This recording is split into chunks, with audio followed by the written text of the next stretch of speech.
Good morning, everyone. Mike Flanagan, Jeff Carter here. We're live here from the True Amateur Tournament. It's the Summer Classic. Wednesday qualifying today, Jeff, here at the beautiful Orleans Hotel, Casino, and Bowling Center. Day three of us being up here, and first day we got everything set up and organized and watched a little qualifying yesterday of I think what they have 4 qualifying rounds that we watched yesterday. Plus this morning squad too that they do every day. What's that called? The Chance Tournament. This morning they had well over 100 bowlers. I watched a little bit of it. I'm not sure what the scores are. We're not actually privy to the scores as they bowl. I know we're going to be getting updated scores probably at the end of each day. But unless we actually walk down like you did a little bit yesterday and look at sheets here and there, you know, we're kind of just watching some of the action, watching the different styles and skill levels of the players out there. You know, this is a multi-division event, so we've got handicap bowlers mixed in with scratch bowlers, different age groups, so on and so forth. So you're going to see a little bit of everything. Yeah, it's a True Amateur Tournament. We're going to be awarding $20,000 Saturday evening to first place in this event. $20,000 is a lot of money. $12,000 to second, and so on and so on. If you want to find out more information about these great events that Brad Edelman is behind, go over to trueamateurtournaments.com, and you can see all the results that have already happened over the last couple of days. And this morning, this is our 11 o'clock squad, and quite a few bowlers on this squad. One of the biggest squads that we've seen. So we'll take you out to the lanes. We'll go to our split screen to get things started here this morning. It's a 3-game qualifying block.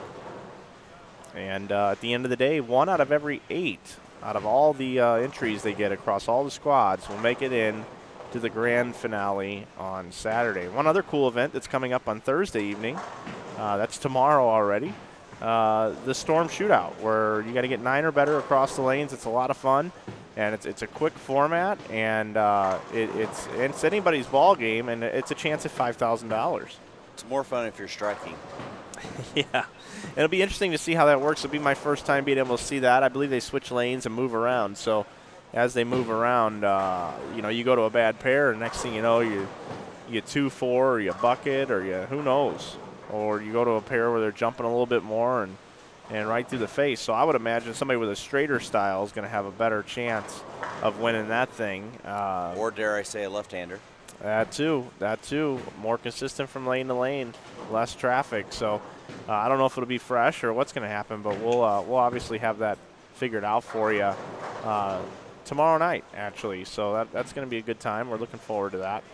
I want to take just a minute to do a little housekeeping in the chat room. I know we had a question earlier. I walked away to make a couple signs, but somebody was asking about the bowling balls that were given away with the entries. We did, in fact, give away a sink with each entry. You got a sink and a spare ball, your choice of the polarized spare balls. You could upgrade to an IQ Tour Pearl, and then I know that there was an additional upgrade. You could go to a Rain of Power as well. So I want to clear those up. Had a question as far as what ball am I most excited about that Storm and Rotogrip has come out with recently. I think that's got to be the High Road Pearl. I think anybody that knows me knows my fondness for the High Road, and the amount of them that I've drilled over the years and the amount of them that I still have. And I was a big fan of the T-Road Pearl. So to be able to get a ball that's going to fit not exactly in the same spot, but you know, along those same lines, that same concept. And not only that, but the ball has tremendous shelf appeal. If you've seen it, it's going to look really good going down the lane. So we've got some friends in the chat. I got to send a shout out to Bill Rariker. I hope you're doing well this morning. Also, Brett Cunningham, Brett Shepard, Zeke Bate is in the chat. Zeke Bate is your singles leader at the USBC Open Championships, and Zeke hasn't been bowling for too terribly long. He's only been bowling about 4 years hardcore, was practicing a lot, and is already on his way to making a big name for himself at the USBC Open Championship. So hopefully he can hang on.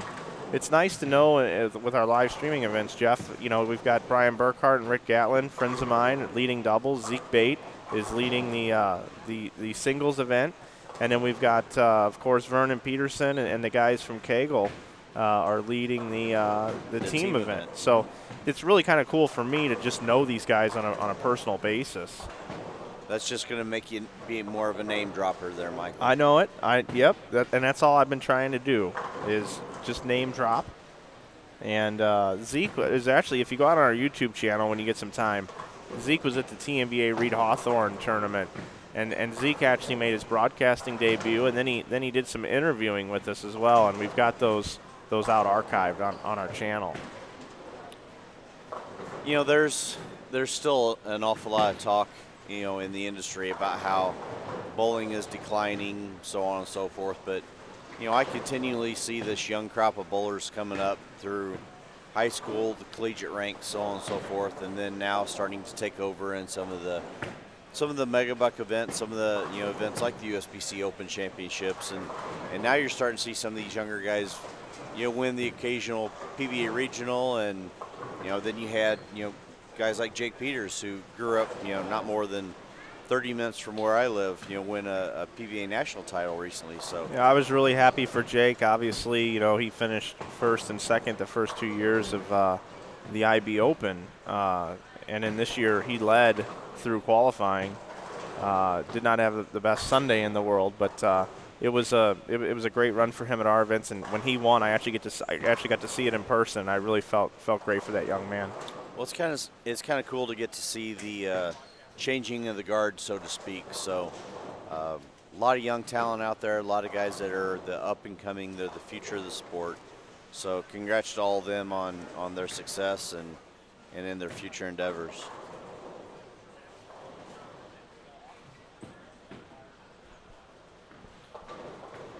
Looks like Ahmed is back with us today. He needs to get some work done so that he can get up to hang out with me over the weekend. We've got a couple tournaments that we're running together this weekend, so I need him at full strength Saturday night. We've got a very fun event that we do 4th of July weekend. It's a big trio shootout, handicap, a lot of fun, a lot of different skill levels involved in that event.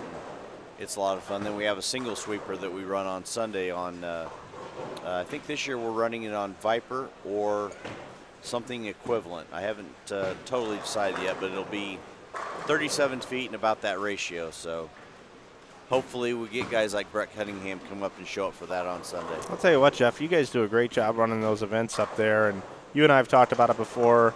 All your flyers look the same. You can find all the information about your tournaments on your Facebook group page. And what's that? Land of Lincoln? Land of Lincoln tournaments. There was a reason why we tried to make everything look the same. We just used different colors. Yeah, it's because you know it's yours. Exactly, and you know, that was our game plan from the start that Dennis and I had. We wanted to make sure that if you saw something from us, you knew it was ours. And until you guys screw it up sometime, and then you'll change the way everything looks. That's my motto. I'm ready to go. I'm ready to shift on my flyer.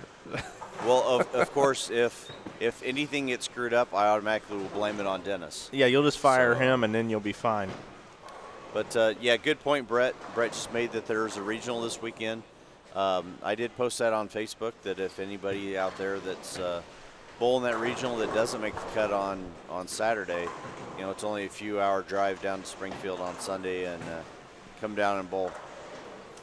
Hey, Jeff, real quick, I just want to show you, since I've been in Las Vegas, you know, the women are just throwing themselves at me. One of them right here, actually. She's actually standing on the wrong side of the booth. She should be over here hanging out with me. Yeah. So what was my line that I used on you the other day, that you've outkicked your coverage? Yep. So. Yep. So, you know, I just got them hanging out, waiting for me for when I get done broadcasting. You know, they just want an autograph or whatever. You can get an autograph in a minute.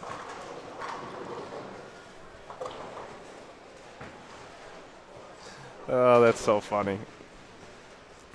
So I am feeling a lot better today.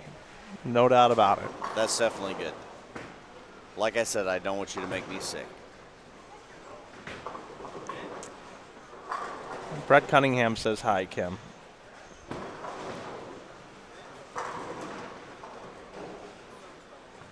We've got some viewers here today.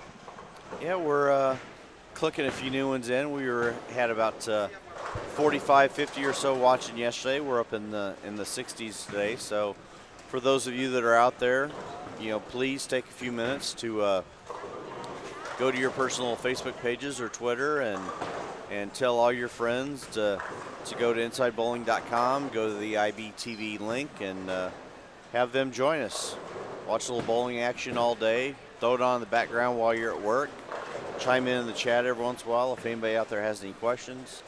You can throw them up to the booth, and Michael and I will do our best to answer any and all questions, and if we don't have the answer, we can certainly lie to you. So.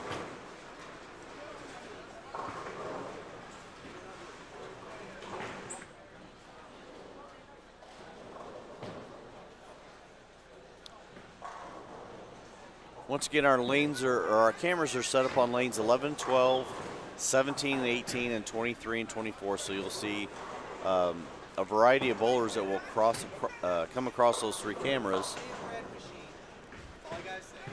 Come across those cameras. Lee Up just stopped by the booth yelling "Big Red Machine" because Homer Bailey threw a no-hitter last night. But, yes, he did, and I got to watch that. Yeah. And Homer Bailey's on my fantasy team. Bill Rariker in the chat runs a great fantasy baseball league, and my team is on the up and up. We are rising. We are getting better. And Homer Bailey, I was happy to see that last night. Here's our other pair that we haven't been covering right here in front of the booth, 17 and 18. And, Jeff, as you know, I'll be stepping away in a little bit, so I've kind of been going between this one here, this Effect 2, and Effect 5. So these two right here in the middle. So as I think Steve Kloempken's going to be joining us in a little while. Yeah, it's going to be Steve or Jimmy. So we've got a matchmaker going on as well. So we'll be filling some air. I know Mr. Flanagan, our fearless leader, is going to go head over to the Samstown to check out the site for another event that we're going to be doing some live streaming on for Sunday. So you guys will be stuck with me for a little while, and we'll have another guest come in. So while he's away, feel free to entertain me with your questions, and I'll do my best to answer them. And whether it's baseball, movies, bowling, whatever you guys want to talk about, just let me know. Hey, how about that telecast last night on the CBS Sports Network? I didn't watch it. I went to see the Lone Ranger. Remember? Yeah, it was a good telecast, just a star-studded field, and it was very exciting, and came down to it. And Chris Barnes got the win yesterday, but it was a lot of Hall of Famers on that show. Pete Weber, Norm Duke, Mike Fagan on that show.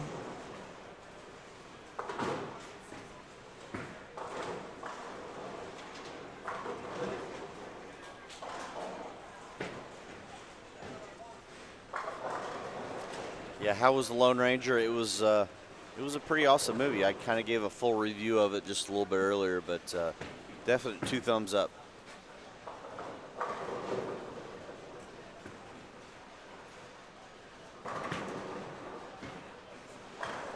Yeah, this year a little different feel with the Storm staffers here. Usually Chris Schlemmer and Rhino Page are here every year.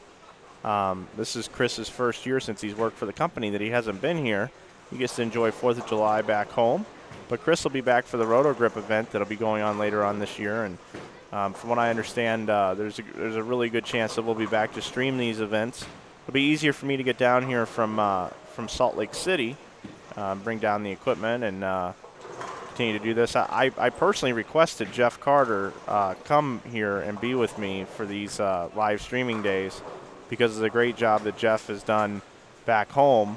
And I'm very comfortable working with Jeff, and I'm glad that you were able to take the time to come out and be part of this with me, Jeff. I appreciate that. This is definitely a fun and exciting new addition to my job.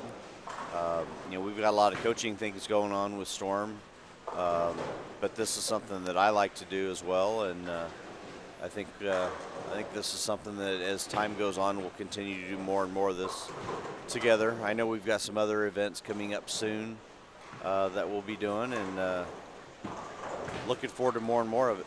Yeah, we can talk about that actually. We do have this event, which is going through Saturday. Then Sunday, we're switching over to Samstown for the ABT finals, where Randy and I will be on the broadcast. It'll be our second time doing that, which is cool. And then next weekend, I'll be in Dayton, Ohio at Beaverview Bowl, and you're going to be around as well, Jeff. Correct. You're going to help out as much as you can on that broadcast at the Proprietors Cup. And then I'll be down at the Lucy the first week of August, and then in August we're also going to New York for the Underground Bowling Association, the UBA. Leanne Holzenberg, Roger Nordhook, and myself will be going there, and then also we'll be in September. We'll be at your place for the Mary Tubner Team Challenge. Correct. Weekend of September 6th through the 8th. We'll be doing the second annual Mary Tubner Memorial Team Challenge, brought to you by Storm Bowling Products. You can find all the information for that event on the Land Lincoln Tournaments page. Last year we had 29 teams, I believe, won by Wolf's Bowling Supply, and they took home almost $9,000 for first place. So we're looking for a good weekend for that event again. Do the live streaming not only of the event, but the Pro-Am as well.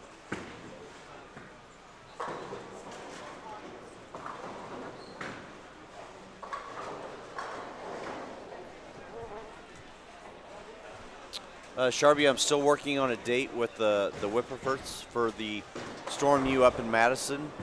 We have a couple potential dates that we're looking at right now, but right now I'm having a hard time organizing the staff because of the World Series of Bowling and a few other things that the PBA has going on. So I'm trying to make sure that we're able to put together guys like Dell and Schlem and some of the other guys for our coaching staff for that event. But as of right now, there isn't a firm date. I do need to get back to them to try and work on that. But I will release details soon on all that. But I do have a few other Storm University projects going on right now as well. A few other guys that we've talked to in other areas, one in Chicago, as well as some other areas possibly out east. So, continually working on the Storm University program, trying to make it as big as we can possibly get it, and trying to grow the education, the coaching side of things as well. So.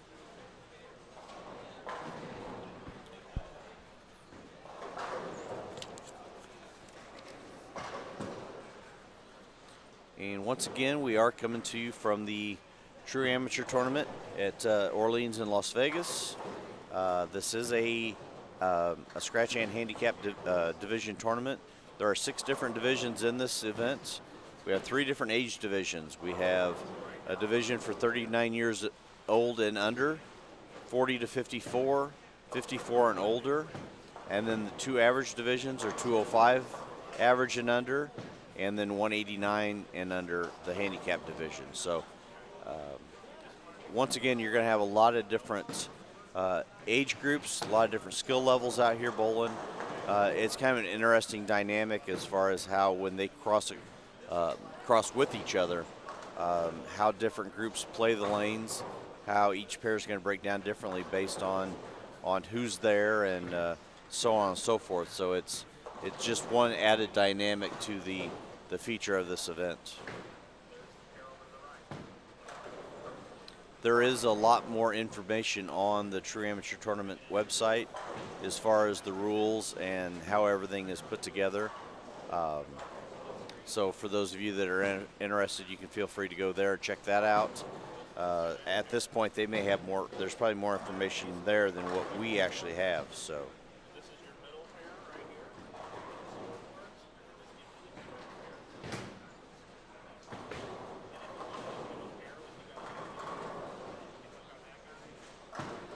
Once again, any of those you out there in the chat room, if you have any questions, feel free to throw them up to the booth. We'll try and answer as many of them as we can.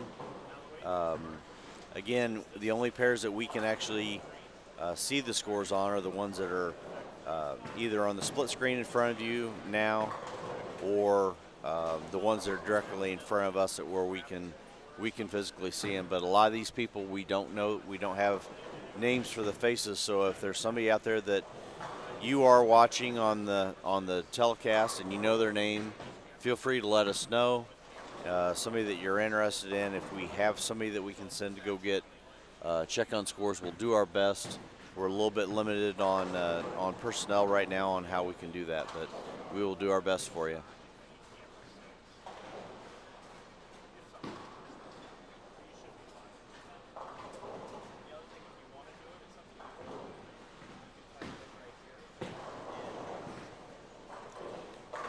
The pattern that they're bowling on this week is a 37-foot high roller pattern. They are bowling on Brunswick Pro Anvilane, and I've bowled in this building, several times before, and this place always plays a little bit tighter in certain areas of the building. When you cross across the building, right now we're using, looks like lanes 1 through 30 for this squad. I do know that the chance tournament this morning, it was a full house, so it was all over. But the ratio for this pattern is about 2.84 to 1. There's 28 mils of oil on the lane, so it is a heavier volume pattern. So far for the last couple days, we've seen a lot of stronger bowling balls go down the lane. Seen a lot of guys start in. A lot of guys will start a little bit farther right, be a little bit more direct. But for the most part, it's kind of a free-for-all. Guys all over the lane, multiple different angles, and a big variety of bowling balls being used. So it really depends on your own personal style, how comfortable you are on a flatter pattern and being able to adapt your game to what you're seeing on the lanes.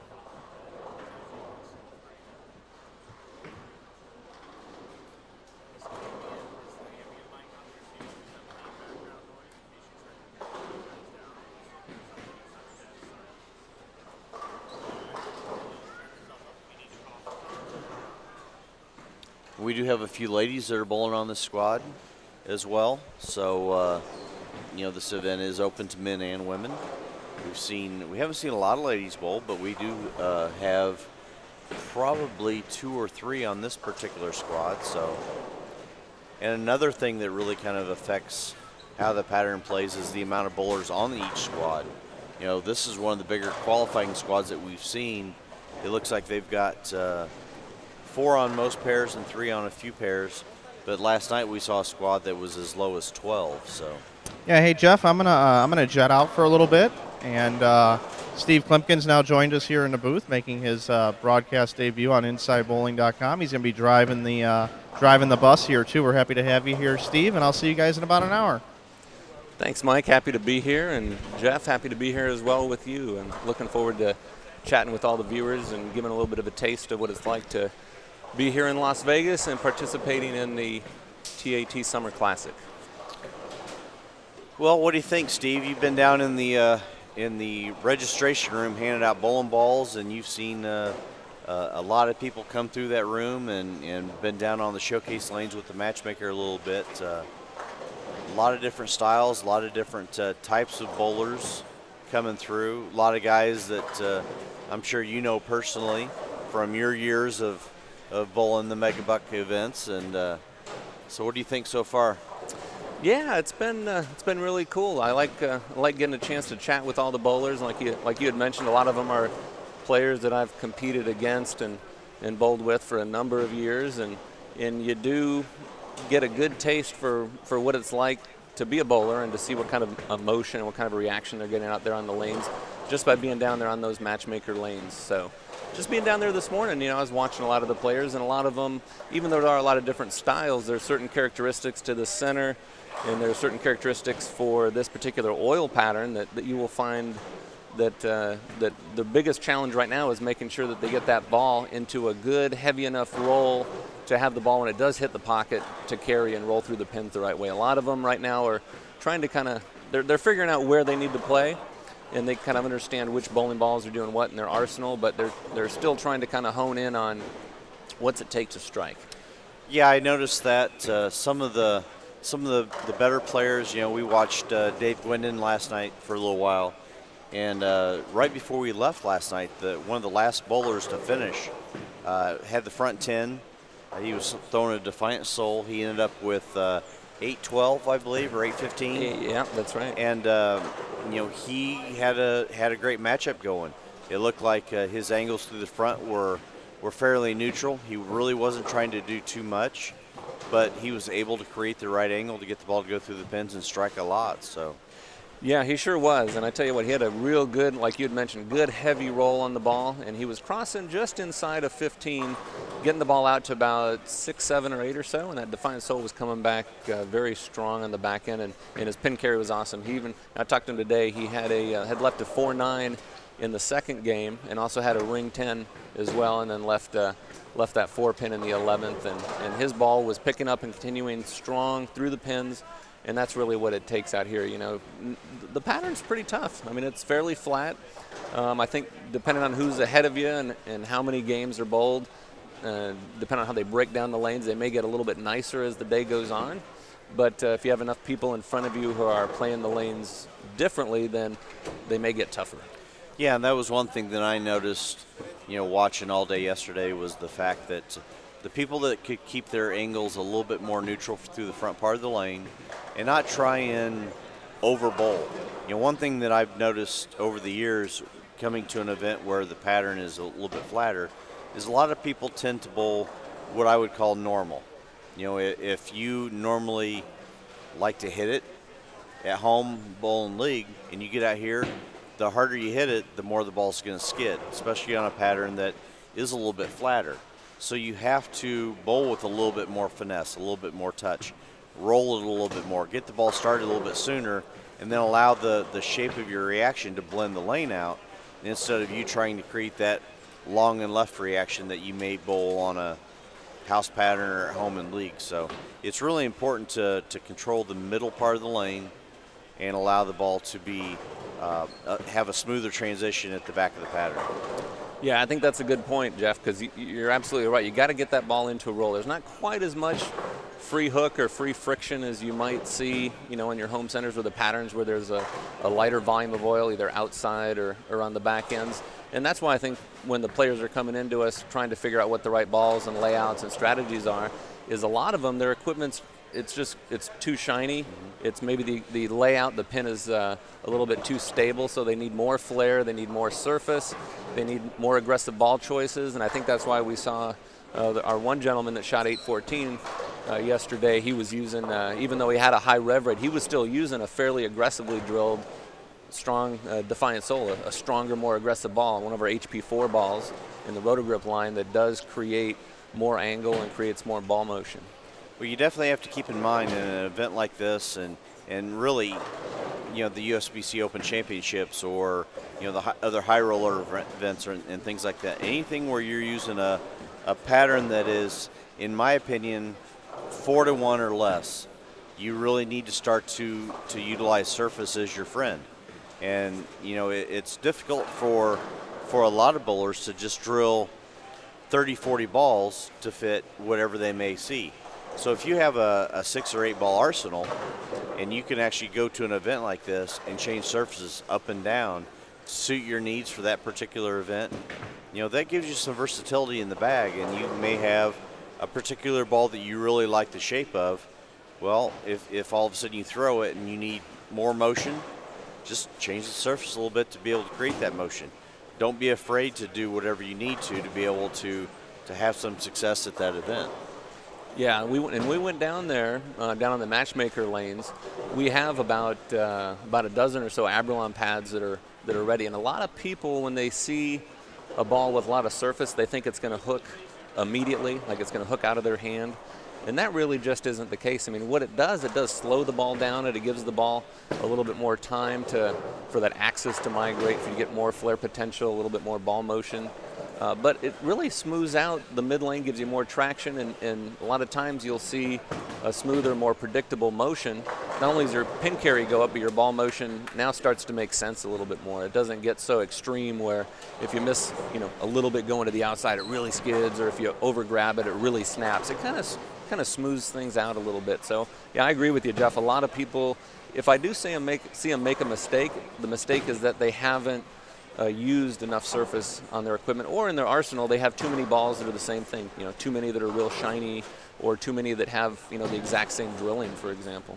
Right, and these are all some, you know, things that you and I both, you know, teach everywhere we go, as far as laying bowling balls out, picking the right surface for the pattern that you're bowling on, and also the same on different lane surfaces. You know, I think you and I probably would differ as far as, in some cases, the importance of each selection. I know you are more layout savvy than I am, and you utilize the core, whereas I would probably utilize the cover in more cases. But that just goes to show that you can do both. There is no set way of always doing something the same way. You can take 6 different bowling balls and drill them 6 totally different ways to create your arsenal, or you could take 6 bowling balls, drill them all the same way, and use different surfaces, different types of cover stocks to create your arsenal. So there's a lot of different ways, but it's a matter of finding out what's going to be best for you. What are you more comfortable with? Are you more comfortable having a similar motion, just more or less of it, and then utilizing ball characteristics to make those changes? Or are you comfortable knowing that if I use ball A with layout X compared to ball B with layout Z, you know, am I going to be able to make those adjustments? So a lot of that really comes down to each individual person as to how comfortable you are with the knowledge of that stuff. Yeah, you really do have to know, you know, who you are as a bowler, and that's really why coaching is so important. You know, if you know, Jeff, being a bowler on the tour for so many years, the importance of having a good tour rep, for example, which is somebody that helps you, you know, they know your game, but they also help you understand your game a little bit more as well. So when you're going from pair to pair, for example, like we do in this tournament, and you know when you go to the next pair and your first 2 shots go light, well, what's my adjustment? Do I grab a ball that has maybe a more aggressive core? Do I grab a ball that has more surface? Maybe I need to soften up my speed because that's my tendency, or that's what I like to do adjustment-wise. There's so many different options. That's kind of what makes bowling really cool, is the fact that there is more than one way to skin a cat. You know, there's so many choices out there. Well, you have a lot of experience in events like this, and a lot of these tournaments are sprints. You know, they're 3-game qualifying rounds, or the 2-game sweepers. You know, back at 1 o'clock in the morning at Samstown bowling the 1 a.m. sweepers. So when you're dealing with more of a sprint type of format, how did you handle your adjustments compared to, say, what I would have went through on tour with a 7 or 8 game qualifying round, where if I got off to a bad start, I knew that I still had 4 or 5 games left to make up for it as we go. I could be a little bit more patient, but you can't be patient in an event like this. No, that's absolutely right. You really can't be, and that's the one thing that I found and what worked for me, and also just kind of noticing what a lot of the top amateur players did that made so much money over the years at the high roller events, were the players who were just by nature more aggressive people. You know, you had to be willing to make a change and make it fast. You know, make it really quick. I mean, when you've got, like you said, 2-game sweepers, or even back when we had the 1-game matches, or when it gets down a little bit later in the tournament where you have a step ladder kind of a finals, if you go strike on the right lane and you go 2-8-10 on the left and you go strike on the right, you better not do the same thing again and just hope that you throw it better. You guarantee you, a lot of people that have won these titles and made a lot of money out here have been the ones who have been willing and able to make the changes, make them quickly, and if you have to throw 2 different balls on 2 different lanes, you got to be ready to do that and just do whatever it takes to make that adjustment. I had a small taste of this type of bowling back in the late 80s, and I remember the guys back then were, you know, in some cases almost fearless. You know, I bowled against Rudy Kazamakis and PA and Lichstein and Dave Wadka and a lot of those guys. I actually had to bowl Rudy and Wadka 2 out of 3 matches in the old Dream Classic, and you know, that was a tough draw for me. But literally, you have to have no fear when you get into a situation like that. You make a decision, you stick with it, and you don't second guess yourself. You know, the worst thing you can always do is as you're making that change, wondering if it's the right change or not. You basically have to make that change, go with it, and believe wholeheartedly it's the right one. Yeah, and you mentioned a couple of those great players, and they were definitely, if you know, personality-wise, they were bowlers, and in order to be a champion, a lot of times you have to have that kind of an attitude where you can't be afraid of stepping on someone's toes when you're down there on the lanes competing. Right. And you just mentioned, and those are a couple of great examples. The Housekeeping Super Classic, another one where a lot of those kind of 2-game sprints in 1-game matches, and when that's the case, you got to be ready to drop of a dime, make the change and make the move. That's where Mika cut his teeth. That's where I think Mika developed a lot of his attitude and his ability to be so successful in major championships. Is the fact that back then you were bowling for 100,000 or more in some cases, and there were a lot of guys back there that just had no fear. So when they got into situations, when they joined the PBA or were bowling the U.S. Open or the Masters, things like that, that type of attitude carried forward. That's right, sure did.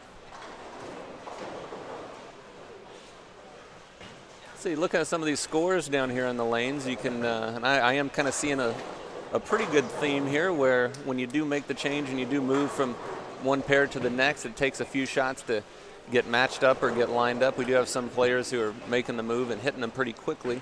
Actually, the gentleman, Jeff, the gentleman that shot 814, he's on lane 14 right now. Let's see if we can get that over, but he actually has the front 4 this game. So there's one gentleman not afraid to make the moves, get a good reaction, and he is striking at will here, it looks like.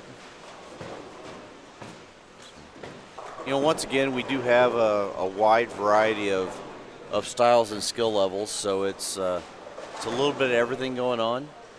So for those of you that are in the Vegas area or out here for other events, come by, say hi. For those of you in the chat room, if you got questions, throw them up to Steve and myself. We'll do our best to answer them. We are broadcasting live from the Orleans in Las Vegas for the True Amateur Tournament, brought to you by Storm Bowling Products. I'm going to take a moment to thank Brad Edelman and his staff. Brad's been doing this for, God, I would guess over 30 years. Does a tremendous job with these events, and his entire staff, led by Jamie McWilliams, Eddie Dufek, Wendy McPherson, Kendall Smith, Becky Herman, James Altman, Buddy DeLuca here, Jim Bill, High Roller Chuck, Pam Nunez, Peter Hagan, and Alicia Larson. So thank you to all their hard work, as well as Mr. Kaufman and his staff here at the Orleans. They're a tremendous host. They've hosted many of Mega Buck events over the years, as well as PBA events. So thanks to them, and great family, great people here. Absolutely. Also here on site from Storm, like we mentioned, we have Mr. Steve Kloempken here, who is our technical director in the office, as well as Corbett Austin, who is the VP of Operations. Our salesmen that are here, Steve Todd, Don Mose, Tyler Jensen, and I believe Jimmy Callahan's still wandering around. And then we have one of our IT gurus, Mike Chadwick, is here, as well as Louie Wemett, who is, I guess I would say, Louie's infamous. So I think a lot of people out there know Louie. So Louie's here, our audio and video guru. Louie's out here gathering coverage for us for not only this event, but they did a lot of stuff at Bowl Expo. A lot of that stuff is already posted on the Storm YouTube channel. So go over to Storm and check those videos out. I know they did a lot of stuff from Bowl Expo, some funny tidbits that are on there, so feel free to go check those out. And we have got on 13 and 14 right now, we've got the front 6 by Mr. 814. Looking at him, he's crossing just inside of 15, getting it out to 8-9 with a lot of revs, and actually his companion there is bowling with him on the same lane, also has the front 6 with a different method of attack. His other gentleman there has a lot lower rev rates, using a sink, and is playing quite a bit straighter, but still getting the ball into a good roll. So it's looking like the high-end equipment, either the Storm Premier line or the Rotogrip HP4, is the way to go here. That's what it's looking like so far this week. Also, as a reminder, we do have a Storm incentive that if you are wearing a Storm shirt or patch and using a Storm bowling ball, and you bowl 300 game, that is a $300 bonus for anybody bowling 300 game during the qualifying rounds. Another little added feature that they have is the Buddy's Mystery Score that they've been doing for every squad. And so far, I believe it's only been hit once. We had a gentleman named Nick Mittensway, bowled at 232 the other day. I believe it was yesterday during the morning. Picked up $800.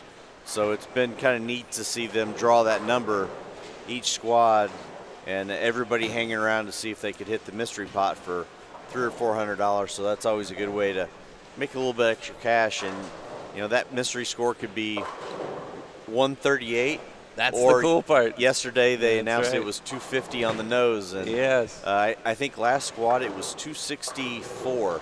So it's kind of interesting on how some of the odd number arrangements come up, and in some cases it's almost impossible to bowl those scores. I do know last year Ed Roberts was telling me, he said the mystery score last year, one of the squads was 291. Yep, or a 284 or something odd right. like that. Yeah. So. But the bowlers are excited about that bonus, I can tell you. They all sit around and wait and see if they're going to pick up, because everyone's in. You just don't know. It just Right. depends on what your score is, what you bowled. So. Oh, it looks like a pocket 310. So our streak from Mr. 814 was stopped in the 7th. Left the pocket 310. You didn't catch that, Jeff. The pocket 310. I was waiting for a comment. No, tidying up a few other things. I missed that one, but I would actually rather shoot the 310 than the 3-6-10 split. So Yeah, right. yep, and he only got one of them, so he's still going at a 260 pace. I'm not sure what he had the first game, but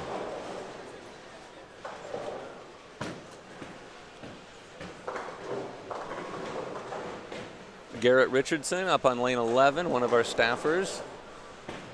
Heck of a nice guy, a great player. A lot of power from the left side. Looks like he's throwing a Marvel S. looks like it. I haven't seen too many lefties coming across the front of us the last couple days, so I'm not really sure how the left side's playing.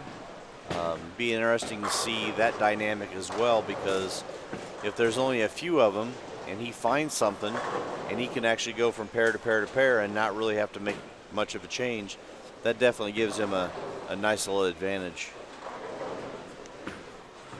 Yeah, I was actually just down there. We were talking earlier about the matchmaker lanes, Jeff, and I was actually working with the gentleman who had won this tournament just this past summer when it was over at the Gold Coast, and is a left-hander.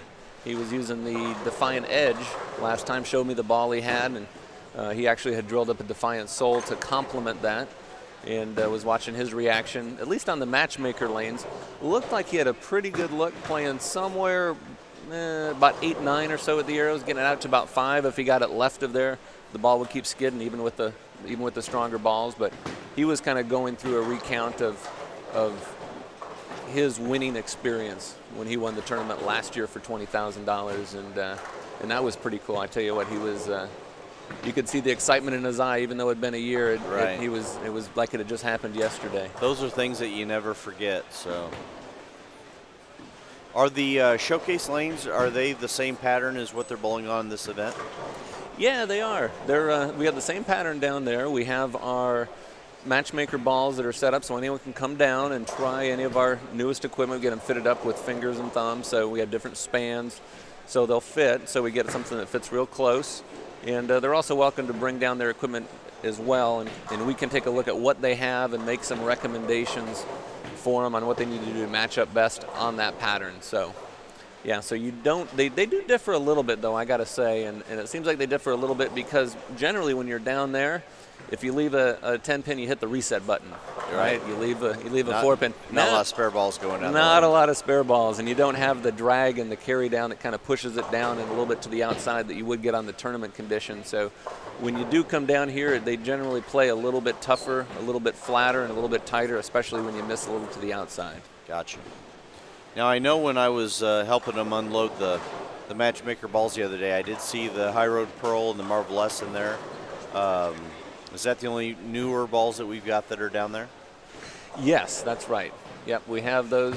We've got those down there, and they're picking up and reacting very, very nicely on the condition. I would say, especially the Marvelous, just because it is a tighter pattern, a higher volume pattern, and even the lane surface is a little bit harder here. So it's a 37-foot pattern. I'm sure you guys have discussed that already. But yes, it's 28 mils, though. There's a lot of oil. There's a lot of oil. There's the heavy volume. So when we had some of the players were down there throwing they really weren't believing or thinking that it was a 37-foot pattern. They thought it played a lot tighter, and that's even without the spare balls down there. So when you do get down here, you know, if you're coming here to Vegas, you're coming to participate in the TAT, you're going to want to be prepared. Even though it's 37 feet, don't think that you have to use only a piece of equipment that is, you know, designed for shorter patterns, because really the lanes do play a little bit tighter. But that's what we're down here to help you with, is match up your equipment, figure out the right layouts. That's what we do in the ballroom, and get you matched up in the Matchmaker lanes and get your surfaces matched up, get your arsenal going. So. And the other factor, you know, included in that is the lane surface. You know, they are bowling on what I call Brunswick Pro Anvil hang. So, you know, it's a notoriously tighter lane surface. So when you mix whatever the length of the pattern is, you put a higher volume of oil on that lane surface, and you're going to create a highly unusual amount of skid, which is going to make the ball, you know, start to pick up a roll much later. So, and like I said earlier, the harder you hit it, the more axis rotation you have, the more it just wants to skid. Well, if it blows past that hook spot to where you want to see the ball actually pick up and read the lane, now all of a sudden it's too late. Now it gets down to that flatter part of the lane in the back end where there isn't much friction, and the ball really has no chance to ever recover. So, yeah, and that's what we're seeing. If the ball gets through there too far before it starts to pick up, even if it does make the move, it makes the move too late. And then what's the natural? You know, what do we all do as bowlers when that happens? The next shot, turn it early, grab it, try to make it hook. And really the better move is to go with a little bit more surface, or go with a ball that has a little bit stronger ball motion or hook potential. Or maybe even a speed adjustment, something a little bit softer, roll it a little bit more. So that's right. Now you mentioned the Defiant Edge a minute ago. We have a new Defiant coming out that may confuse some people. As a matter of fact, I've talked to some people about this ball a little bit already. The fact that we have the Totally Defiant coming out, and you know, a lot of people think that when we come out with two balls that appear to be similar, that they're going to be exactly the same. You know, we had a comment earlier in the chat about, well, the freaking Frantic and the Fringe have the same numbers, same cover stock, but in all reality, they're totally different. So when you're looking at the Defiant Edge, for people that already have that ball, and we have the Totally Defiant coming out, what's going to be the difference? Difference is going to be that you're going to notice a stronger motion out of the Totally Defiant. You're going to see stronger motion down lane, a little bit more kick on the back end, a little bit more angle. And the one thing that we do try and make sure the bowlers understand, and like you had mentioned there regarding the regarding the difference in, you know, you look at the tech data, for example, and you see, and it says a material is R2S Pearl reactive, let's just say. Now that doesn't just strictly mean that no matter what you do with that material that it's going to react exactly the same from one ball to the next. And so what we want to do is look at, because there's a lot of differences in reaction that are going to happen based off of what you do in manufacturing with that cover stock material. So we always try and focus on comparing the motion from one ball to the next and what they do, and not focusing so heavily on exactly what the tech data says. Now, it is a good benchmark to use when you're trying to figure out what the difference is between this ball and this ball, but you're going to see a lot of times when you look at, let's say, two balls that have the same cover stock material. the different types of micas, the different types of dyes, the coloring, the different ratios. There's a lot of different stuff that goes into. You can change up this cover stock material and get a different reaction, even though it's the same base material. You know, there's a misconception you may have that just because you have, you know, the way I look at it is like, let's say that, you know, you go to the store and you buy an apple. Well, just because you buy one apple, you'll see your selection of 8, 9, 10 different apples. There may be some similarities in terms of how they taste, but there's always going to be the unique characteristics or traits to each of those different apples. And the bowling balls are the same way. There's the fine-tuning, the different adjustments we do.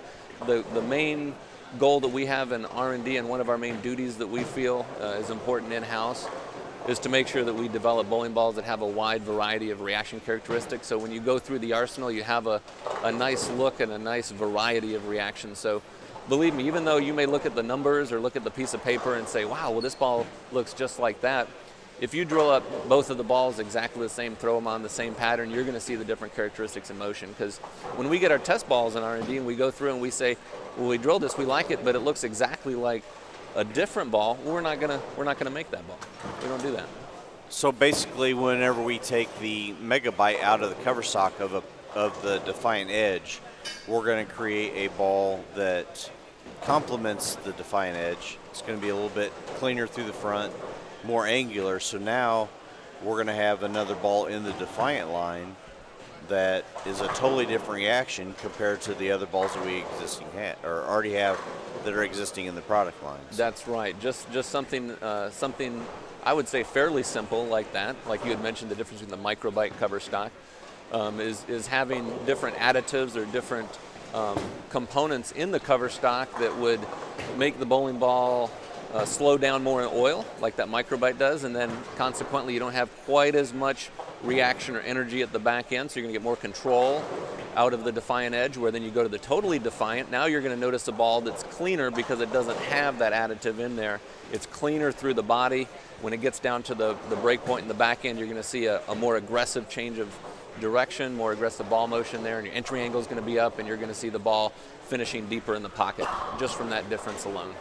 I would imagine that'd be very similar, you know, in like the Marvel line, where, you know, we had the original Marvel, but now with the Marvel S, with the nanotechnology, yeah, you're going to see a totally different reaction out of that type of ball with the same core.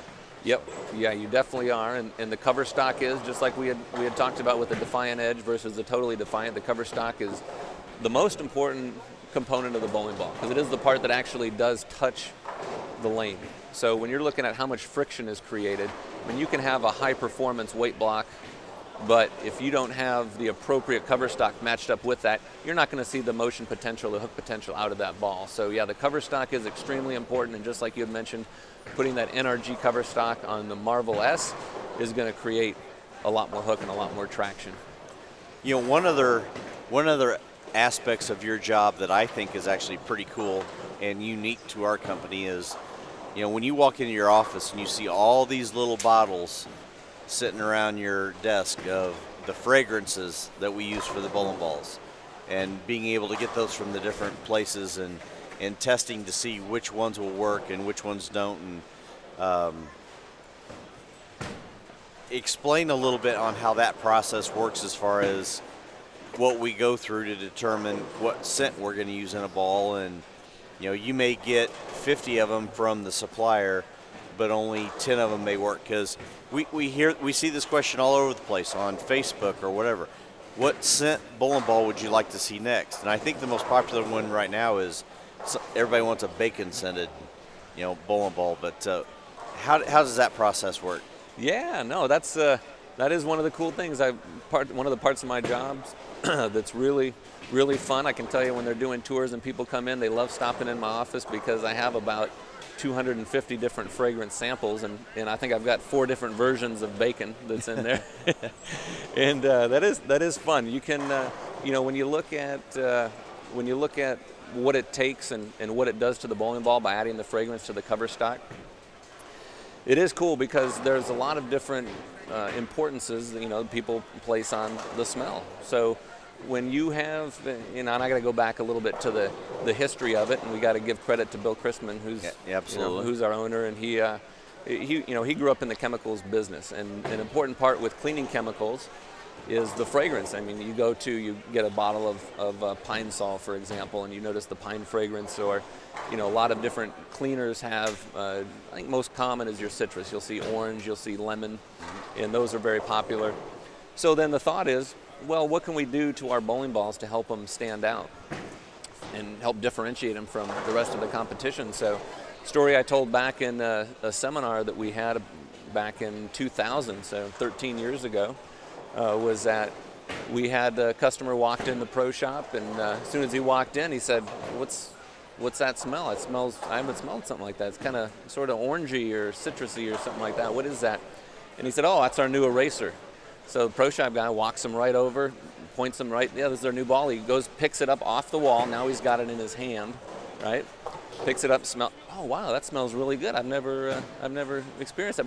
Well, what a better way to get somebody to, the customer demands, and they want to see, and they want to hold, and they want to check out that bowling ball. Well, once they do that, you've got them, 1 foot's in the door, and then the fact that it rolls as good as it did, like an eraser does, and a lot of our equipment that we have, that people like that motion that creates a clean skid and strong motion at the break point and opens up the back ends. That's what everyone typically likes about our equipment. The fact that they're unique like that in terms of the fragrance makes it all that much better. So we have some really good people who are our suppliers for that, and they bring us about once a month. They'll bring us 18 to 24 different new fragrances, and this is one of the things that I think a lot of people are kind of amazed at. People have asked us in our seminars, how many different fragrances do you have? Like, how many do you have to choose from?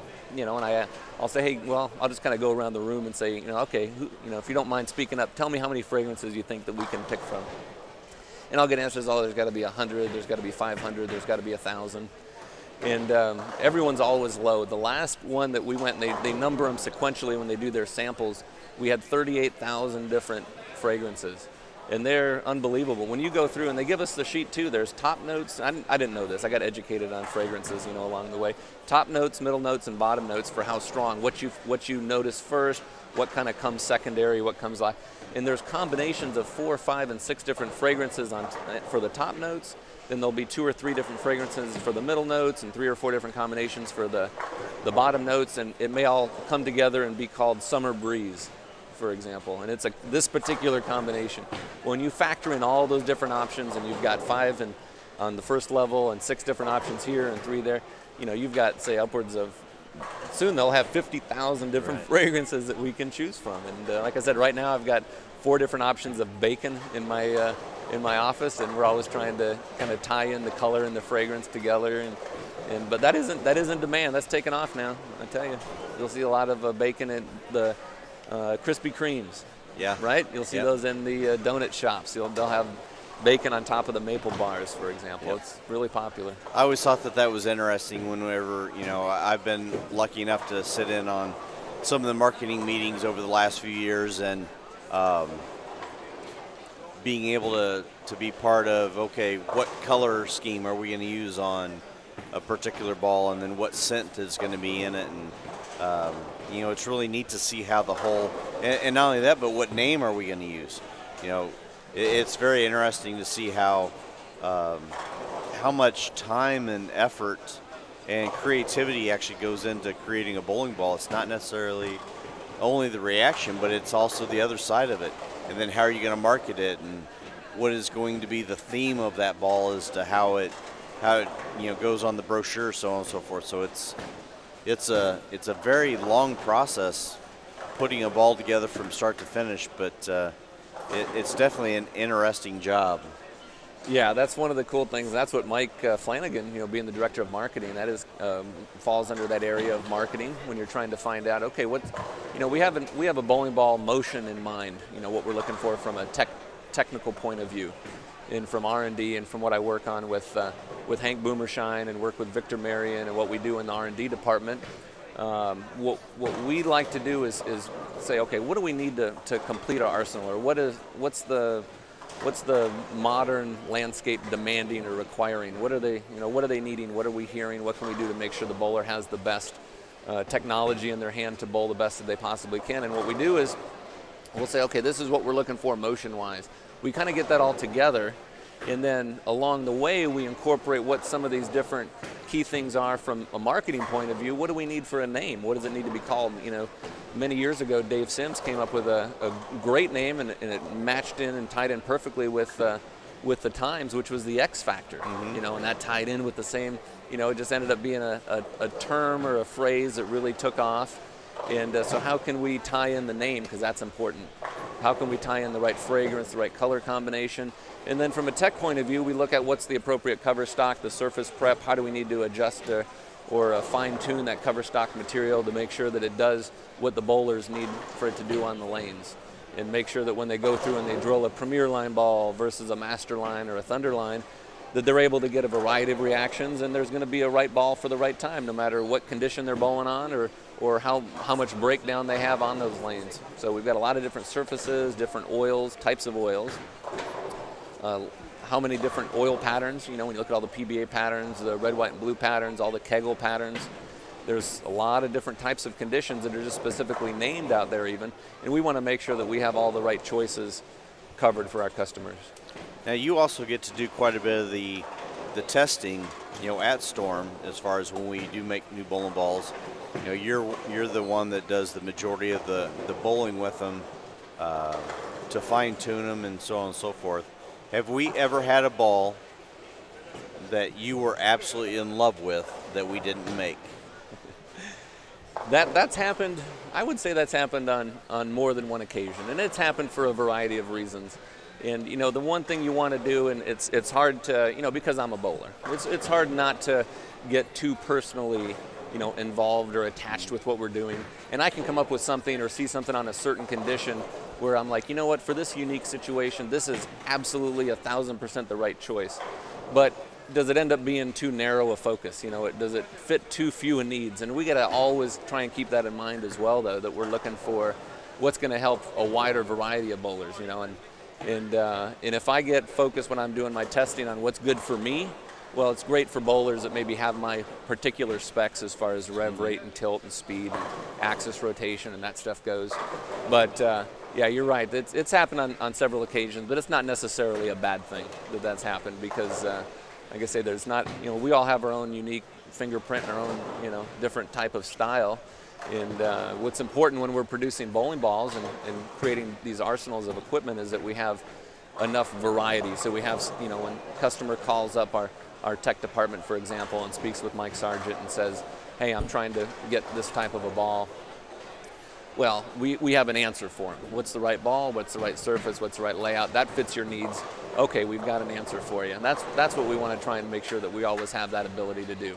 And Isaac Sims and Bob Onishi are other technicians we have there that provide advice to the bowlers who call in. We want to make sure that we have an answer for them, rather than, you know, we're not just fishing. You know, I talked yesterday at great length about the fact that, you know, we are the Bowlers Company, and we do pride ourselves on the fact that, you know, the majority of the people in the office and the warehouse all over the company are, you know, accomplished bowlers. Some of them, you know, very, very accomplished bowlers. You know, we've got some guys that have history, you know, in these type of events that have had a lot of success. Yourself, even Dave Sims, you know, our president, very accomplished bowler. Hank Boomershine as well. Then we have, you know, Chris Schlemmer, who was our tour consultant, but not many people know that even when he was younger, he was a 220, 230 average bowler. And then all on down the line, you know, everybody in the company bowls. You know, Corbett is a very accomplished bowler, but one of the coolest things that I've noticed over the years is, you know, we have the two lanes, you know, at the plant, you know, to do the testing and everything else on. But when you go out there in the little pro shop, you know, testing area, most of the time when guys go on break, you know, in most companies you go on break, you go sit down, have a bag of chips or so or whatever. Most of our employees grab a couple bowling balls, they go into the 2-lane training center and they bowl on their breaks, or they bowl over lunch or whatever. It's really cool to see that many people be passionate enough about the sport to where not only are they working in the industry, but, you know, they're having fun and they're passionate about the industry. So that's a lot of fun to see. Yeah, I'll second that. And you had mentioned, you know, some of the other, you know, higher level competitive bowlers like Hank Boomershine, Dave Sims, Corbett. But when you see these breaks too, the people who work on the production line, Exactly, the people who right. work in our warehouse that actually are pulling the orders for our distributors, they're in there bowling. They love bowling. Yep. You know, you see the people that box our bowling balls, when they get a break, they go in and bowl too. So, and we do have a company league, and there's, you know, we have players of all skill levels. There's some players who average 220, there's some players who average 120, but even the ones who average 120 are passionate about the sport, and they're wanting to get better. That they're not just what I would say just a recreational bowler. They care about their score, and they're always in there trying to get some tips from us, what I need to do to get better, and we utilize some of our resources that we have there to help work with them on their game, and it's it's fun being around that kind of an environment, that's for sure. You know, they take a lot of pride in the shows, so when guys like Pete Weber, Norm Duke, they actually win on Sundays, you know, it's they take a lot of pride in that, because, you know, from the top of the company on down, from Mr. and Mrs. Chrisman all the way down to the people in the shipping department, they take a lot of pride into everything that goes out of that company with a Storm logo on it, whether it be bowling balls, bags, shirts, or the bowlers themselves. There's an awful lot of pride in our company, and it's pretty lucky to be in the position that we're in. Yeah, I'll definitely second that. That's for sure. When you know, when Bill started Storm and started to get the you know, created that, you know, the tagline, the Bowlers Company came about. Originally it was the Bowling Innovation Company, and at that time, when it was that, as we started hiring more and more, we had sales reps and technical staff and such and such. Well, that was before we were the Bowlers Company, and we were, you know, committed to innovation. Storm, you know, we had the second bowling ball on the market as far as reactive technology goes. That's really what kind of kicked off our company. We did have some core technology in those early days as well, but one of the unique things we had with Storm is that we were the only company at that time that actually had all of our sales reps, for example, they were bowlers. They weren't just your company salesmen who came through with a catalog, that were professional type of salespeople that didn't have any bowling experience. And that's something that really did separate Storm, and that's how we really earned that reputation and earned that name, the Bowlers Company, was from having that approach that Bill had back, you know, 22 years ago. I think we counted yesterday at one point in time, we have 7 people currently in the company that have been a tour consultant at one time or another, and that's pretty impressive. You know, we have a lot of experience in a lot of different situations. People that have been all over the industry doing multitude of things, whether it be with other manufacturers or with USBC or with BPAA or IPSIA. You know, I mean, we've got a lot of people that have a lot of just overall experience in the industry, so I think it helps make us, you know, fairly well-rounded, and gives us a tremendous amount of experience. And you even mentioned our sales staff. You know, we've got a few salesmen that bowled on tour. You know, we've got a few other ones that are former collegiate players, several PBA champions, exactly, several regional titles from a lot of our players, and yeah, we've got a lot of talent on the lanes, that's for sure. Which, you know, and when you're here as a bowler, when you come to the TAT, and you get your new sink, you get your Ice Storm, or you can upgrade to the IQ Tour Pearl, you're going to want some advice on how to drill those bowling balls. So it only makes sense that, you know, the representatives that we have here on site are, you know, they've been, you know, on the battlefield, they've been down there on the lanes, and know what you're looking at, know what you're talking about when you're coming here looking for advice. So yeah, we do take a lot of pride in that, and like I said, we're all bowlers ourselves, so we're happy to help our fellow competitors do the best they can down in these conditions. You know, the other aspect of this is it's fun. It's fun for us. You know, this is something that I think all of us enjoy, and you know, we enjoy coming to events like this and helping people out and getting to you know, in some cases it's more fun to be around bowling without actual bowling. You know, just kind of sit back and watch and help people out, talk to them, educate, sell, you know, whatever it is. It's a break from the norm.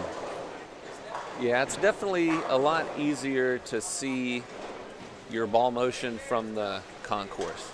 You know, it's a lot easier to see. A lot of times, and even if you throw, you know, you may know it too, but a lot of times you throw the shot, by the time your eye picks up the ball as a bowler, you know, that ball has already traveled it's at least 12, 15 feet down the lane before you can even really see what it's doing. So to try and understand and know your motion, a lot of times your ball goes light and you're trying to figure out, well, did it go light because it didn't hook enough on the back end, or did the ball just go too long before it started to hook? So that extra set of eyes is always helpful, and it is in many circumstances a lot easier from the concourse, because you can, you watch the shot, it's very easy to see that's a great ball choice, but the surface isn't quite right. So let's adjust the surface, and now you're tuned up, and that goes back to a lot of years of working with not just the amateur players, but also the professionals, and working with our touring players. I was the tour consultant back in the late 90s and early 2000s, and we had Pete Weber on staff still back then. He's been on our staff for 17 years now, and working with great players like that, knowing how the adjustments work and how to fine-tune ball motion has just kind of bled over into understanding all different types of players and being able to help all the competitors here in the TAT. So awesome stuff. I think catch you guys up just a little bit. We are on the first qualifying squad this morning. I believe this is game 3. I think there are 2 or 3 more qualifying squads to go later on today. This event gets a little bit more exciting as the week goes on. I do know that tomorrow night at, I believe it's 7 o'clock, we are having the Storm Challenge. I believe that pays $5,000 to win. The way that one works is basically you just get everybody up on a lane. All the A bowlers get up at one time, and if you strike, you move on. If you don't, you're eliminated. And I believe they go until they have one man left standing, and they walk away as the Storm Challenge champion. So looking forward to that one. That's going to be a little bit more of a fun event. I know Mike Flanagan and myself are going to be calling the action for that one. I think Mike will be actually out into the pits emceeing the event, and I'll be up in the booth calling the action. I think we'll have some music going on in the background to kind of entertain everybody, so it's not a lot of dead air while there's not shots being thrown, but we'll have some fun with that. Glad everybody's joining us today in the chat and on InsideBowling.com. We've got about 85 viewers with us right now, so if you guys could help us spread the word, we'll grow that a little bit. Once again, we're in Wednesday qualifying for the 2013 TAT Summer Classic, the Orleans in Las Vegas. And let's see, currently it is only 103 degrees outside, but it's nice and cool in here. I don't believe it. I don't believe it. It's got to be closer to 120. Wow. We went to, we were talking yesterday, we went to the Area 51's game the other night, and you know, they had a decent sized crowd. I'm not sure how the people that were sitting outside do it. And I'm not one that's a big fan of sitting in suites. I've done it a few times in the past, and I usually end up going out and sitting in the balcony because I like to be part of, you know, the crowd. I like to get out there, you know, where baseball's supposed to be watched. But we were sitting in an air-conditioned suite the other night, and I wouldn't have traded that for anything. It was 115 at 8 o'clock at night. So we definitely picked a very, very warm week to be out here working this event. Yeah, the temperature gauge on my car said 122 a couple days ago. And, yeah, that AC was cranked on high. Still sweating. Once again, thanks to Brad Edelman and his tremendous staff for putting this event on. I know that there's some other events going on in town at the same time. You know, he's a part of the high roller, you know, the military event, the first responders event, and several other things that Brad is a part of. So go to high-roller.com to check out his lineup of great events, as well as you know, the Kloempkens and our wonderful host, the Orleans here, for having us. This place kind of has a little bit of everything. So if you're coming out to both these types of events, you literally can check in and never have to walk outside if you don't want to. There's many different restaurants here, the great pool area, theater, shows, the sports book, you know, me being a huge baseball fan, I could just go downstairs at night, sit in the sports book area and watch 10 different baseball games at one time and literally be in heaven. So there's plenty to do here. Plus there's a Baskin Robbins. So I can get ice cream whenever I want to. So that's always a bonus for me. The one thing you mentioned about Brad and about this tournament here for the TAT, and there are 3 qualifying squads. This is the first of 3 today. There's a 1 o'clock, and then there's also a 2:30. This is the 3rd game of our 11 o'clock squad. But then tonight there's two squads, 5 p.m. and 6:30. There's a no-tap sweeper tonight. So you get a lot of different, again, it's not all just high dollar, high pressure. There's some fun events that's a little lower dollar entry fee as well, too, and it's a little bit more about having some fun. And that's a nice thing too. There's a little bit for everybody here. You know, I know you travel a lot. You know, being based in Utah, you travel a lot into Idaho, Montana, even up into Washington and over into California.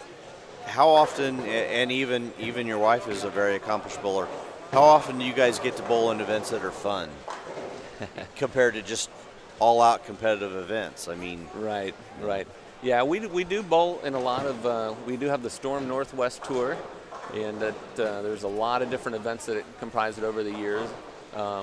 But we do get to bowl at different tournaments, and ranging from Boise to Butte, Ontario, Oregon, to we have one of our home Storm Utah Opens we have there in the northern Utah area. It's moved around a couple of different centers and over the years, but yeah, we do get to bowl a lot, and it is pretty competitive. And but yeah, when you're out there and you're trying to make the cut, it's still pretty intense. You know, we're all bowlers. We all want to compete and challenge ourselves and win.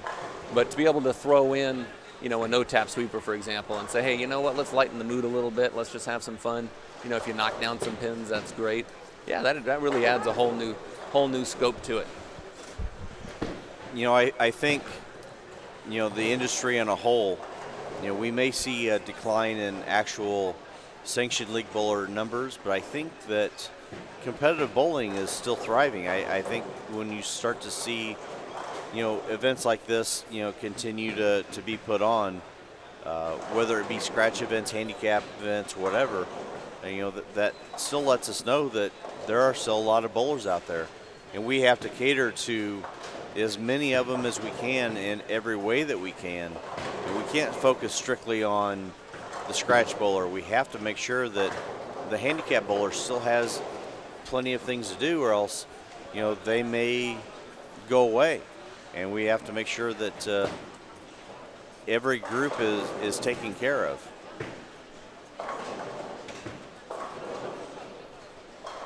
Yeah, competitive bowling, I tell you what, there's a lot of places, and I would say here in the U.S., a lot of areas, a lot of tournament groups, but even outside of the U.S. that, you know, they would not know if you told them there's a decline in competitive bowling. They wouldn't know what you're talking about.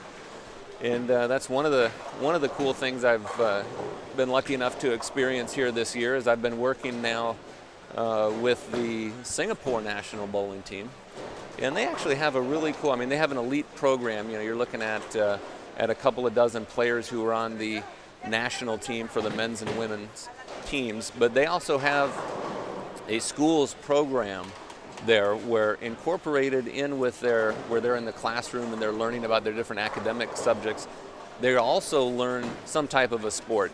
And bowling is one of their most active participation sports that they have for the kids. And it's really cool. You'll see in the different centers, and at 3 o'clock or 4 o'clock or so on a Tuesday, they'll have all the lanes filled. And they'll have 35, 40, 45 kids or so out there with a couple of coaches, and they'll start out, they'll do their stretching routine, for example. They'll get loosened up. And then I'll ask them, I'll say, hey, Coach, tell me what you're working on today. And they'll say, well, today we're working on the follow-through. And then they'll go through a drill, and they'll all work on specifically the follow-through that day, and that's their lesson for the day. And having a program like that really teaches some of the fundamentals, really gets them involved in bowling as a sport, not just a recreation. And then it kind of feeds them into being the more competitive junior team members, which then they can feed from that and develop their adult team members from there. And it's really been a cool experience just to work with the national team, and they're doing really well right now. Their team is actually competing in the Asian Indoor Games, and for the singles and the doubles, they've walked away now with 2 gold medals. So they're off to a great start, and congrats to their national team. I know that international bowling is much different than it is here domestically, and especially in Asia, the way things are handled, they're more federation-based. The country kind of controls a lot of the teams. It's run much like our Olympic teams are over here full-time. So you have a much different type of situation with the kids growing up. I know, last fall, you and I both were part of Storm Fair over in Japan, and I was, lucky enough to get to do the youth camp. We had about 20 kids that we spent 2 days with, and I'm not sure I've ever had more fun in my life. Those kids were a joy to work with, very disciplined, very courteous, very excited to learn, and we had a great time. And it's nice to be able to go over there and see the different culture of the sport, to see how everybody handles things differently.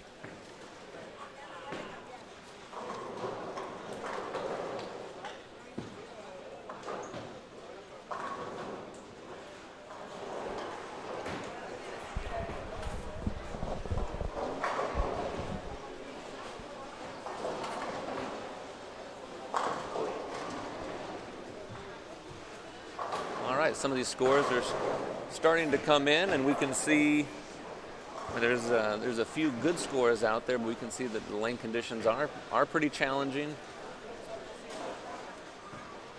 Scores are down a little bit for some of the players, but if you're doing the right things, getting matched up the right way, you can see there's one gentleman here who's got the front 6-9 spare, so he's on a 279 clip here in front of us on 21 and 2.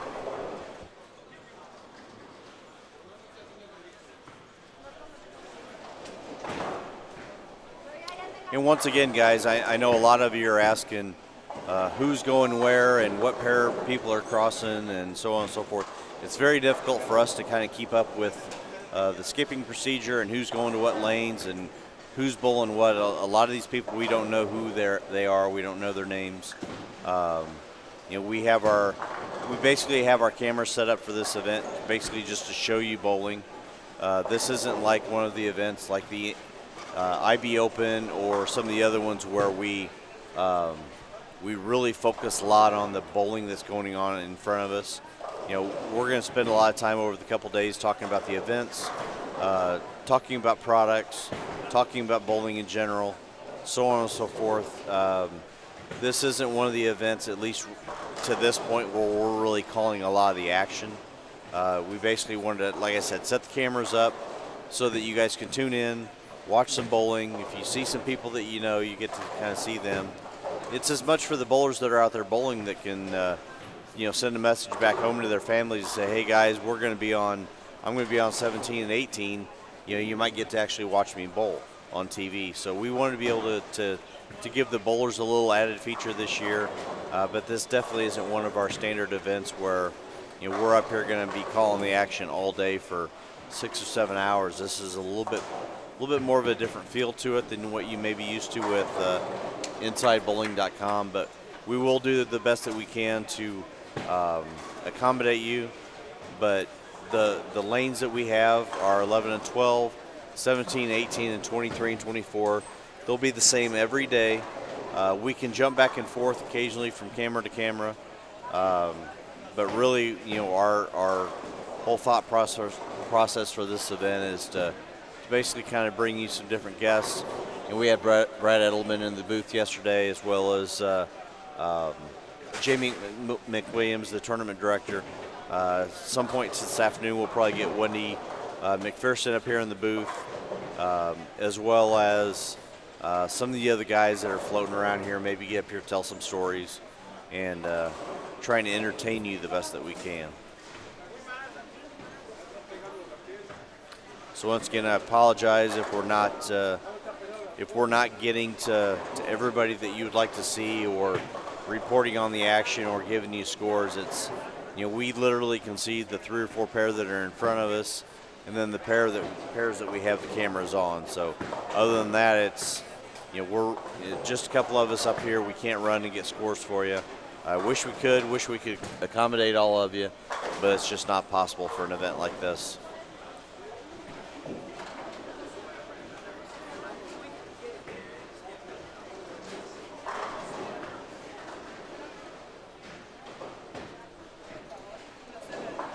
Jeff, let me ask you this. If you're out here playing, now you've been up here in the booth, you've had a chance to watch quite a few different players and seen a lot of different styles. If you were out there competing yourself right now, what would your strategy be? Well, a lot of that really depends on, how much hold I could see with a different type of hand position. If I could stay a little bit farther left, I may see less transition to the bad, more transition to the good if I could start in, mainly because it's only 3 games. If this was a 9-game round, then I would do what I would prefer to do, and that would be start farther right, play more direct, use a ball that doesn't change direction very hard, neutral angles, neutral hand position, try and stay out of trouble for the first couple of games. Then as it breaks down and it opens up, jump in, being able to have a friction spot to throw at, then you can open up your angles a little bit more and kind of go into attack mode. But when you're on a 3-game qualifying squad, I think one of the things that you want to do is bowl as many qualifying squads as you can, see as many different things as you can, and continually develop a game plan as you go. Learn each time that you bowl. And there's a lot of guys that I've seen bowl every squad so far. I was thinking about that earlier today with some of the guys that actually live out here. If I was a competitive bowler still on the amateur side, there's no better place to live than Vegas, because there's something going on all the time. And, if you don't necessarily have a let's just say that bowling is your full-time job, I would camp out at an event like this, bowl every squad possible, try and hit brackets, try and, get your qualifying rounds, and take a legitimate crack at that $20,000 first place in every event that you bowl in, that's out here. So, my strategy would be to learn as much as I could through every squad possible, look at different types of bowling balls. Me personally, I think IQ Tours would be in play, high roads would be in play, anything that I can use to control the mid lane, and then being able to have something that I can adjust my angles going through the pins. It would almost be start with IQ Tour, go straight to a high road right off of it. So that would be how I would do it. And that makes sense to me. You're a high rev player, and with your rev rate, you probably would not need some of the very highest performance bowling balls in order to get best matched up. But I would say for your average player, you're going to want to look at something that's going to be maybe just a little bit more aggressive, and something that's going to create a little bit more motion for you rather than having to try and create on your own. But yeah, I agree right with you 100%, Jeff. If you were out there on the lanes with your rev rate, your axis rotation, I would probably put you in an IQ Tour, and once they did break down a little bit, I'd get you in a high road and just make sure that the layout kind of matches this particular condition, which, for you, maybe it's maybe a 4x3 by 3.5, which would put the pin, just below and a little outside of the ring finger, for example.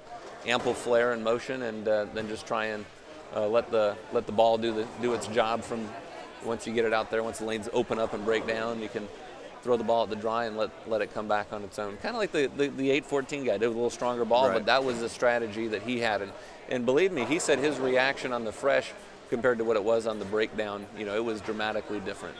So you got to be ready for, what squad you're bowling, what's your strategy, and that's one of the main questions we have when we ask them when they come in there, pick up their equipment. They ask for a recommendation on a layout or a surface. Well, what's your strategy? How are you trying to plan? What are you hoping to get? Because the lane condition's fairly flat. It really doesn't direct you or steer you in a certain way. You can play the lanes in a variety of ways based off of, it just depends on what your strategy is. There are some players that have been able to go inside to out. Now, no matter where you're playing, you're not going to get either a lot of hold or a lot of swing, a lot of misroom, but you can decide on what your strategy is and then just make the appropriate, ball choice and alignment from there. One thing I think that a lot of players run into is the very first time they see a 2-8-10, their initial move is to jump a bunch left. And if there's no hold in there, you could be going into an even worse part of the lane. So it's really key to be able to have, on a pattern like this, a few tricks in your bag to be able to do some different things hand position wise, do some things speed wise to where it may allow you to play a part of the lane that initially doesn't look very good, but you tweak your physical game a little bit, not even getting to the equipment part yet, but you tweak your physical game just a little bit, and all of a sudden that may totally open up a part of the lane that you may not have expected to be able to play in. I know my first few years on tour, I really struggled with that concept. Schlem and I did a lot of work as the years went on, and even by the time I was done out there, I didn't have a full grasp on what I really wanted to. It wasn't until after I retired and I started focusing more on coaching that some of the things really kind of, hit home, a little bit more for me. It's one of those hindsight's 20/20 type situations. But, I do like what I see out of some of the asymmetrical core balls. But it really depends on your, like you said, your tilt, your rev rate, your axis rotation, things like that, to how you actually get the asymmetrical balls to spin up, and then what they want to do off the back of the pattern. So. And this kid bowling right here on lane 23, he's got 258 left. He just struck his first ball in the 10th, and I think he's a good one. Same kind of, get good speed, good rev rate. Take a look here at his shot. Yeah, I watched him this morning. He's got a decent amount of forward roll, but he still does have enough tilt to be able to get the ball to change direction and go through the pin. So, there's so many different variables that come into play. It's not just getting lined up, throwing a bowling ball, and striking. When you're going from pair to pair, there are a lot of things that go through your mind. There's a lot of changes you have to make, and you have to stay up on top of it, or you're getting left behind. Looks like our squad is kind of winding down here. We have a few more shots to finish up on 25 and 6, but it looks like the rest of the players are done, and we'll see if we can get some type of squad results possibly for see how the scores were looking. Maybe see if we can get someone to bring us the high scores. Got a nice wave down there. So we're going to be winding up here, or winding down here, I should say, for a little while. We will be back a little bit later. The next qualifying round starts at 1 o'clock. 1 o'clock. That's right. So I think we're going to grab a little bit of lunch.